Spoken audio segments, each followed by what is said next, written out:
الله أكبر. زين الدين زيدان يفاجئ العالم من داخل المحكمة ويعلن براءة أشرف حكيمي ويكشف من وراء هذه الفتاة بالدليل.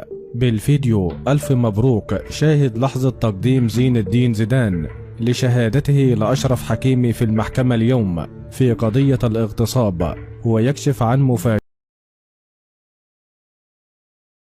صادمة، والقاضي يعلن براءة أشرف حكيمي رسميا. شاهد ماذا حصل. ولكن إذا كنت مسلم وتتفق بأن أشرف حكيمي بريء فيرجى الإعجاب بهذا الفيديو وعطر فمك بذكر الله والصلاة والسلام على رسول الله. تمت اليوم ثالث جلسات محاكمة نجم كرة القدم المغربي أشرف حكيمي، وذلك بعد اتهامه باغتصاب شابة فرنسية تبلغ من العمر 24 عاما، الأمر الذي هز العالم وأثار تضامن كبير من طرف نجوم عالميين، ومن بينهم زين الدين زيدان الذي كان حاضر اليوم أثناء محاكمة هذا النجم المغربي، وأدلى بتصريحات للقاضي وقال: يا سيد القاضي، هذا الشاب المغربي الذي أمامك هو شاب خلوق وملتزم، ولقد كبر على يدي وقضينا أياما طويلة مع بعض، فهو لا يمكن أن يغتصب أحدا، فهو متزوج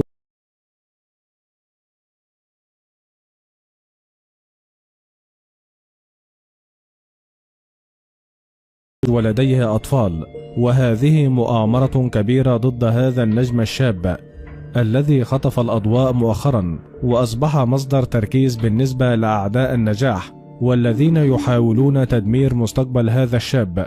وأنا أؤكد لكم يا سيادة القاضي أن هذه الشابة كاذبة، وأطالب بحضور طبيب على الفور هنا من أجل فحص هذه الشابة والتأكد من كلامي وأن حكيمي بريء. وبالفعل حضر الطبيب إلى المحكمة اليوم وأجرى الفحص اللازم على الفتاة، وتم التأكيد بأنها سليمة ولا يوجد بها أي آثار للاغتصاب، وتم إيداعها في السجن على الفور في انتظار عقوبتها. وقد أعلن القاضي بشكل رسمي أن أشرف حكيمي بريء من كل التهم الموجهة إليه لتنتهي الجلسة ويعانق زين الدين زيدان أشرف حكيمي، وتتعالى زغاريد وتصفيق كل الحضور في المحكمة اليوم في مشهد أبكى العالم. وفي النهاية إذا كنت معجب بما قام به زين الدين زيدان فيرجى الإعجاب بهذا الفيديو، ولا تنسى الاشتراك في القناة ليصلكم كل ما هو جديد.